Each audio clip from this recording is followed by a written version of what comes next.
Hi guys, good morning and welcome back to my channel. নতুন সকাল আর নতুন blog নিয়ে আমি আবার আজকে চলে এসেছি। কালকে রাত্রিটা খুবই খারাপ গেছে, কারণ বাবা একদম কোল ছাড়া ঘুমায়নি। রাত্রি 3টের পর ঘুমিয়েছি, তো আজকে উঠতে একটু সামান্য পরিমাণে লেট হয়ে গেছে। যেহেতু কালকে ঘুমটা হয়নি, তার জন্য আজকে লেট হয়ে গেছে। আর তার মধ্যে সকাল থেকে বৃষ্টি। এখন আমি রাত্রি 8:30টার দিকে ভয়েস ওভার দিচ্ছি, এখনও বৃষ্টি কন্টিনিউ। আজকে বৃষ্টি হয়েছে, মানে বৃষ্টির জন্য ঘর থেকে বেরোনোর উপায় নেই। 1 সেকেন্ডের জন্য বৃষ্টি যদি একটুখানি রেহাই দেয়। তো আজকের ভিডিওটা স্পেশালি তাদের জন্যে যারা আমাকে নিয়ে হিংসা করেন। জানো তো, কিছুদিন ধরে অনেক গসিপ শুনতে পাচ্ছি, আর সেগুলো আমার আশেপাশের লোক আর আমার আত্মীয় স্বজনদেরই মধ্যেই। তারা সব কিছুতে আমার হিংসা করে। আমি খাওয়া দাওয়া চলাফেরা সব কিছুতে হিংসা করে। জানো তো, এই তো একটা টিনের ঘর, উপরে টিন দেওয়া, ছাদ নেই। এমনও না যে আমি রাজপ্রাসাদে থাকি, আমার আশেপাশে 8-10টা চাকর ঘুরে বেড়ায়, কিন্তু তাতেও তাদের হিংসার ইম্প্যাক্ট। কেন এত ভালো থাকে, কেন এত ভালো জামা কাপড় পরে, কেন এত ভালো খায়, কেন এত জিনিস আছে ওর। তোমরা তো দেখো, নর্মালি হাউসওয়াইফ, কিছু বলতে আমার কিছুই নেই সেরকম, কিন্তু তারা যে কেন আমাকে দেখে জ্বলে জানি না। কিন্তু কথাগুলি আমি অনেক দিন ধরেই শুনছি, অনেক দিন ধরেই ভাবছিলাম যে থাক, বলছে বলুক, গায়ে মাখবো না, কিন্তু আজকে বলতে বাধ্য হলাম। প্রত্যেক দিন সকালে যেমন উঠে বিছনা তুলি, ঘর গুছাই, প্রত্যেক দিন এখন আমি এই মর্নিং এইখান থেকেই ভিডিওটা তোমাদের সাথে করি, যাতে আমার ভিডিওটাও গুছিয়ে করা হয়ে যায় আর আমার কাজটাও, ভিডিওটাও হয়ে যায়, সকালে কাজও হয়ে যায়। এমনি জানো তো, কাজ করতে একদম ভালো লাগে না, কিন্তু এই ভিডিও করতে করতে, কাজ করতে করতে কাজও হয়ে যায়, ভিডিও হয়ে যায়, মনও ভালো থাকে। তা আজকের টপিকটা ওই যে হিংসা। আচ্ছা, যখন আমি আজকের থেকে 7 বছর আগেকার ঘটনা বলছি, যখন আমার ফার্স্ট টাইম বিয়ে হয় না, শুধু এই ঘরটা ছিল, এই ঘরটাতে এই খাটটা ছিল, আর একটা পুরনো শোকেস ছিল, আর আমাদের একটা অন্য টিভি ছিল। এই টিভিটা না সোনির ব্রাভিয়ার একটা 40 ইঞ্চি টিভি ছিল। আমার না ভালো জামা কাপড় ছিল, না সোনা গয়নার জিনিস ছিল, কিছু না। তোমার দাদা জাস্ট সাধারণ একটা জামা কাপড়ের দোকানে কাজ করতো। আর আমার সোনা জিনিস বলতে কী ছিল জানো, আমার নিজের ননদ, বড় ননদ আমাকে একটা ছোট ফুল, মানে পাতার মতন কানের দুল দেয়। হ্যাঁ, আর আমার জ্যাঠা শ্বশুরের ঘরের ননদ আমাকে একটা সোনার পাতা পেন্ডেন্ট দেয়। একদিনের বিয়েতে তাদের যতটুকুনি সামর্থ্য, তারা যা দিয়েছে সেটাই অনেক। তাছাড়া কিন্তু আমার কিচ্ছু ছিল না, কিচ্ছু বলতে কিচ্ছু ছিল না। কিন্তু এখন আমার যা কিছু দেখছো, এই আলমারি, শোকেস, ওয়ার্ডরোব, পাপার ওয়ার্ডরোব, সোফা, কুলার, যাবতীয় ঘরের যে জিনিসটুকুনি, এমনকি এই ফ্যান দুটো আমার ঘরের, এমনকি এই টিভিটাও, সব কিন্তু আমার বিয়ের পর হয়েছে। তাছাড়াও এখন আমার এত শাড়ি যে আমি কোন অনুষ্ঠানে কোন শাড়ি পরবো কনফিউজ হয়ে যায়। কিন্তু এককালে আমার সেই শাড়িটুকুনিও আমি, মানে আমার জায়ের কাছ থেকে শাড়ি নিয়ে পরেছি, কারণ আমার সেরকম ভালো শাড়ি ছিল না। হট করে যাদের বিয়ে হয় তাদের এরকমই হয়।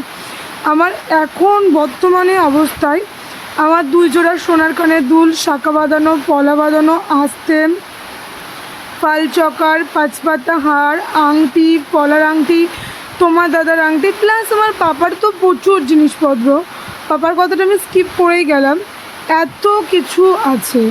আমার যতটুকুনি আছে আমি ততটুকুনি নিয়ে জানো তো অনেক হ্যাপি।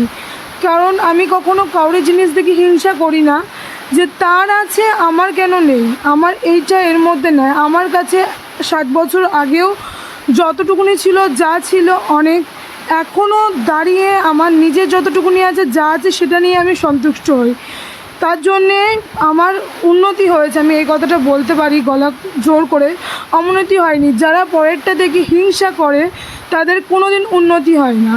এই যে যাদের আমাকে নিয়ে এত প্রবলেম, আমি এত ভালো থাকি, আমার বর আমার জন্য এত কিছু এনে দেয়, আমি এত শপিং করি, তাদের আমি একটা কথাই বলতে চাই, তোমরা আমাকে দেখে যত হিংসা করবা, যত জ্বলবা, তত দিনকে দিন তোমরা নিচুতে নামবা আর আমি উঁচুতে উঠবো। কখনো জানো তো কাউরে জিনিসটা দিয়ে দেখে হিংসা করতে নেই। হিংসা জিনিসটা খুবই খারাপ, সেটা যে কোনো কিছু নিয়ে হিংসা হোক। আর তোমরা যে আমাকে নিয়ে হিংসা করো, আমাকে নিয়ে এত গসিপ করো। আমি তাদের একটা কথাই বলতে চাই যে আমার সাথে আমাকে নিয়ে হিংসা করা, গসিপ করার মতন কোনো কিছু নেই। আমার যতটুকুনি আছে, যা আছে আমরা কিন্তু পরিশ্রমে করেছি। পরিশ্রম করে তোমার দাদা দেখো এখন ফ্লিপকার্টে কাজ করে, মাস গেলে আমাদের 2টো লোন চলে। এখনও পর্যন্ত কিন্তু আমরা প্রচণ্ড পরিমাণে পরিশ্রম করে দুইজনে এইটুকুনি জায়গায় এগিয়েছি। সামনে ঘর করব, ঘরের ছাদ দেব, বারান্দা করব, জানোই তো মিস্ত্রি বাড়িতে কাজ করছে, এর জন্যও কিন্তু আমরা লোন তুলেই করছি। এমন না যে আমার এত টাকা রাখা হচ্ছে না, তাতেও মানুষের প্রবলেম যে আমরা এত জিনিস কি করে করছি। আরে বাবা, আমরা লোন তুলে করছি। কাউকে দেখে কখনো হিংসা করো না। কাউকে দেখে হিংসা করলে কখনোই কিন্তু তোমাদের উন্নতি হবে না। প্রথমত কথা আমি এইটা বলতে চাইছি। আর আমি কি খাচ্ছি, আমি কি পড়ছি, সেইটা না দেখে নিজেরা কি করলে নিজেদের ভালো হবে সেই জিনিসটুকুনি দেখো। আমি কাউরির যেন তো কোনো সাথে পাশে থাকি না। আমার সংসার আছে, আমার ছেলে আছে, আমি সেইটা নিয়েই ব্যস্ত থাকি। তারপরে যেইটুকুন টাইম পাই আমার ইউটিউব নিয়ে কেটে যায়। যবে থেকে আমি ইউটিউবে চ্যানেল খুলেছি তখন আমি ইউটিউবে নিয়ে ব্যস্ত। তার আগে আমি বিভিন্ন ফোনে এই জিনিস দেখতাম, ওই জিনিস দেখতাম, এই করতাম, ওই করতাম, এইসব নিয়ে ব্যস্ত থাকতাম। কিন্তু কখনোই আমি কাউরির পিছনে কাঠি করে বেরোতাম না। কিন্তু আমার নিজের আপনজন, যারা আমার অনেকটাই আপন, তাদের হিংসা যে তোমাদের দাদা আমাকে এটা কেন কিনে দেয়, ওটা কেন কিনে দেয়। আরে বাবা, আজকে আমার বর কিনে দেবে না তো কি বাইরের লোক কিনে দেবেন? তো আমি বুঝতে পারি না তাদের আমাকে নিয়ে কী প্রবলেম, সবসময় কেন আমার পিছনে পড়ে থাকে। তো যাই হোক, এইসব মানুষদের একটা কথাই বলতে চাই, কখনো কাউরির দিকে হিংসা করে চললে তোমাদের সারা জীবন আমার থেকে পিছিয়েই থাকবা। আমি কাউকে দেখে কোনো দিন কোনো হিংসা করি না। তার জন্য আজকে আমার যা হয়েছে, যতটুকুনি হয়েছে, আমি 7 বছর আগেও আমার যা ছিল সেটা নিয়ে অনেক হ্যাপি।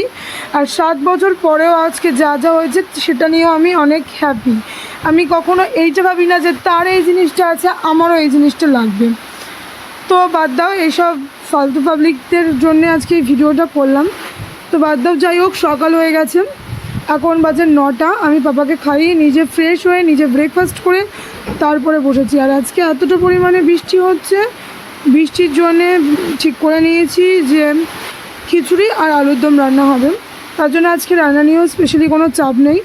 তো এখন আমি বিছনা তুলব, পাপার বাস্কেটটা, জামাগুলি সব গুছিয়ে নেব, গুছিয়ে নিয়ে ওয়ার্ডরোবের উপরটা ক্লিন করব।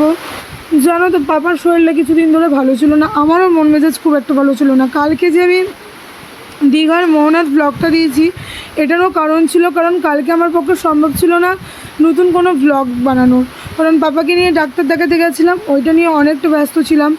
আর যারা মা তারা তো স্পেশালি বুঝবা যে বাচ্চার শরীর যদি ভালো না থাকে, মায়ের নিজের শরীর খারাপ থাকুক তবু ওকে, বাট বাচ্চার শরীর যদি ভালো না থাকে, মাথা মন কোনোটাই কাজ করে না। তো কালকের তুলনায় আজকে পাপা অনেকটা ভালো, কিন্তু কালকে সারা রাত্রির ও খুব প্রবলেম করেছে। ও ঘুমিয়েছে, ঘুমায়নি যে তাই না, কিন্তু ওর ডিমান্ডটা ছিল ও সারা রাত্রির আমার কোলে ঘুমাবে। দেখো, আমিও তো একটা মানুষ, আমারও তো কষ্ট হয়। তো ও রাত্রি 2:42-এর পর কোল থেকে নেমেছে, আবার ভোরবেলার থেকে একা বেকা তারা কেমনভাবে যে ঘুমায় আমার বাচ্চা, সেটা শুধু আমিই জানি। তো তার জন্য আমার শরীরটা একটুখানি উইক লাগছে। তো উইক লাগলে কী করবো বলো, ভিডিও তো বানাতেই হবে, যেহেতু তোমাদের সাথে প্রত্যেক দিন আমার কন্ট্যাক্ট করাটা, টাচে থাকাটা জরুরি। তার জন্য প্রত্যেক দিন আমি ভিডিও কিন্তু আপলোড করছি। কিন্তু কিছু ভিডিওতে ভিউয়ার্স হচ্ছে, কিছু ভিডিওতে ভিউয়ার্স হচ্ছে না। কিছু ভিডিওতে একটা জিনিস দেখে খুব ভালো লাগছে, নতুন অনেকেই কমেন্ট করছেন। তো আমি এই কথাটাই বলতে চাই, যারা যারা আমার চ্যানেলে নতুন তারা প্লিজ আমার চ্যানেলটা সাবস্ক্রাইব করে দিও। একেতেই সবাই হিংসা হচ্ছে, আমি দিনকে দিন অনেক বড়লোক হচ্ছি, তোমরা আমাকে আর কি বলবো, বড়লোক হতে সাহায্য করো। তো সাবস্ক্রাইব করে দিও, লাইক কমেন্ট শেয়ার অবশ্যই করে দিও। প্রত্যেক দিন যেন তো এই ঘর গোছানো কাজগুলি না একদম বোরিং লাগে, ইচ্ছা না থাকা সত্ত্বেও ঘর তো গোছাতেই হবে। তার জন্য ভাবলাম যে আজকে এখন এটাই ভাবি যে প্রত্যেক দিন এই টাইমটা ব্লগও বানাবো আর ঘরটাও গুছিয়ে নেবো, তাহলে আমার ঘর গোছানোটাও হয়ে গেল আর ব্লগ বানানোর চিন্তাটাও মাথার থেকে অনেকটা দূরে গেল। তো এই হচ্ছে পাপার বিছনা গুছাচ্ছি, গুছাতে মানে কালকে সব বাস্কেটটা গুছানো ছিল। আমার পাপা ডাক্তার দেখাতে যাওয়ার আগে এতটাই শান্ত যে পুরো বাস্কেটটা উল্টে ফেলে দেয়, সব জামাকাপড়গুলি ছড়িয়ে ছিটিয়ে যায়। আর জানো তো এর মধ্যেই কিন্তু পাপার বার্থডে, আজ কালকে বাংলার ডেট অনুযায়ী আর পরশুদিন ইংরাজির ডেট অনুযায়ী। তো বাংলার ডেট অনুযায়ী করার ইচ্ছে ছিল, কিন্তু তোমার দাদা অফিস থেকে ছুটি পাইনি, তার জন্য বাংলার ডেট অনুযায়ী বাড়িতেই পুজো করব। মানে আমাদের গোপাল আছে, গোপালকেই ফল মিষ্টি দিয়ে পুজো করব। যেহেতু পাপার বার্থডে বলে কথা, জাঁকজমক তো থাকবেই, কিন্তু সেটা কালকে হালকা টাচ আপ থাকবে। পরশুদিন আমরা একটা জায়গায় যাব, কিন্তু সেটা আপাতত এখন আমি বলবো না যে কোথায় যাব। কিন্তু একটা কথা বলতে পারি, যারা হিন্দু ধর্ম তাদের সবার এই জায়গাটায় যাওয়ার প্রচুর ইচ্ছা। এমন কেউ নেই যে এই জায়গাটা যাওয়ার ইচ্ছে নেই। অনেকে গেছে, অনেকে যায়নি, অনেকে যাওয়ার প্ল্যানিং করছে, কিন্তু এমন কেউ নেই যে এই জায়গাটা যেতে চায়নি। কারণ এইখানে এমন একটাই জায়গায় যাব যেখানে জীবন্ত ভগবান আছেন বলে সবাই জানে। তো সেটা কোনো সাসপেন্স থাক আমরা কোথায় যাব, তার জন্য তো ব্লগ অবশ্যই দেখতে হবে। তো এই দেখো রাত্রি জানো তো, মানে সারাদিন ঘর যেমন তেমন রাখি না কেন, বিকালের পর থেকে ঘরের এলোমেলো জিনিসটা মানে স্টার্টিং হয় আর কি বলবো। এখানে এটা ছড়িয়ে রাখছি, ওখানে এটা ছড়িয়ে রাখি, যে পরের দিন সকালবেলা আবার ক্লিন করব। আর পরের দিন সকালবেলা এগুলি আমার ক্লিন করতে হয়। এই নতুন শ্যাম্পুটা দেখছো না, এটা আমি ফ্লিপকার্ট থেকে অর্ডার করেছি। বডি ওয়াশটাও ফ্লিপকার্ট থেকেই নেওয়া, কিন্তু এই শ্যাম্পুটা জানো তো অনেক এক্সপেন্সিভ, 300 কত টাকার দাম। কিন্তু শ্যাম্পুটা ভালো, আমি কোনোদিন এই ব্র্যান্ডের শ্যাম্পু ইউজ করিনি, তোমাদের দাদা এনে দিয়েছে। এটা শুনেও অনেকে হিংসা করবে, বাবা শ্যাম্পুটুকুনিও কিনে এনে দেয়। হ্যাঁ গো, কিনে এনে দেয়, সব কিছুই কিনে এনে দেয়, শ্যাম্পু থেকে শুরু করে সব কিছুই কিনে এনে দেয়। যে যেটা করে ফালতু করে কথা বলে তো আমার লাভ নেই। আর তার থেকেও বড়ো কথা, আমার বড় আমাকে দেবে না তো কাকে দেবে? পাশের বাড়ির বৌদিকে নিশ্চয়ই দেবে না। তাদের সাথে এইরকম ভাষা নিয়ে যেন তো কথা বলাটা জাস্ট উচিত, কারণ তারা এইরকমভাবেই কথা বলা বিলং করে, যে যেমন তার সাথে তেমনভাবেই ব্যবহার করতে হয়। তো ঘর ঝাড় দিচ্ছিলাম, তারপরে আর সারাদিনের ব্লগটা করিনি, কারণ এই বৃষ্টিতে রান্নাঘরে ওই ঘর করা যথেষ্ট প্রবলেম হয়ে যাচ্ছিলো, তার জন্যে আর ভিডিওটা কন্টিনিউ করিনি। তো ঘর ঝাড় দেওয়ার পর পাপাকে খাইয়ে, আজকে বাবার শরীর অনেকটাই ভালো ছিল, আর খিচুড়ি করেছি যেহেতু, বেশি কিছু করিনি, তার জন্য আর ব্লগটা কন্টিনিউ করা হয়নি। আর জানো না, গদকে ঘরে রাখলে গদ না কিছুদিন ধরে খুব ঘর নোংরা করছে। এমনি টয়লেট করে না, কিন্তু যেই ভাতটুকুনি দিই সেই ভাতটুকুনি ছিটিয়ে নিচে পড়ে রাখে, মানে এমন পরিমাণে জ্বালাতন করছে। আর জানো তো ভাতের মধ্যে বারণ দিয়েছে, খুব পাপ জানি, ইচ্ছা করে না, কিন্তু ওই যে দিতে হয়, যেহেতু এই ভাতগুলি তো খুঁটিয়ে নেওয়া সম্ভব না। তো এইটা এখন চুকুনি টাইম বাবাকে আমি বাবার ঠাম্মার কাছে রেখে আমার সমস্ত কাজ করে ফেলি। আর একটা কথা বলছি, যে যারা আমার ভিডিওতে কমেন্ট করো, আমি হয়তো সব ভিডিও রিপ্লাই মানে কমেন্টে রিপ্লাই দিতে পারি না, কারণ তোমরাও জানো আমার পাপা অনেক ছোট, কিন্তু আমি চেষ্টা করি জানো তো, মানে লাইক করার আগে মানে, কিন্তু হয়তো সবসময় করে উঠতে পারি না। তো তোমরা অবশ্যই কমেন্ট করো, আমি সময় পেলে ঠিক তোমাদের সমস্ত প্রশ্নের উত্তর দেবো। তো ভালো থেকো, সুস্থ থেকো। আর এত পরিমাণে আমাদের এখানে আজকে রানাঘাটে বৃষ্টি হচ্ছে, মানে বলার কথা না। তোমাদের ওখানে কোথায় কোথায় বৃষ্টি হচ্ছে আমাকে কমেন্টে কিন্তু অবশ্যই জানিও। মানে 24 ঘন্টা এখনও ভয়েস ওভার দেবো কি, মানে এত জোরে বৃষ্টি হচ্ছে, মনে হচ্ছে এবার বন্যা হয়ে ছাড়বে। আর কালকে আমাদের বিয়ে নিমন্ত্রণ, আজকে এখনও পর্যন্ত আমরা কোনো গিফট কিনিনি জানো, বৃষ্টির জন্য বেরোতেই পারিনি, গিফট কিনা তো অনেক দূরে থাক। আর কালকে পাপার বার্থডে, অবশ্যই বার্থডে ব্লগটা তোমাদের সাথে আমি শেয়ার করব। তো পাশে থেকো, সঙ্গে থেকো, আর সুস্থ থেকো। সুস্থ না থাকলে কোনো কিছুই ভালো লাগবে না, তার জন্য সুস্থ থাকাটা খুবই জরুরি। তার জন্য সবাই সুস্থ থেকো। আর যারা যারা আমার চ্যানেলে নতুন, তারা আমার চ্যানেলটা সাবস্ক্রাইব করে দিও, লাইক করে দিও।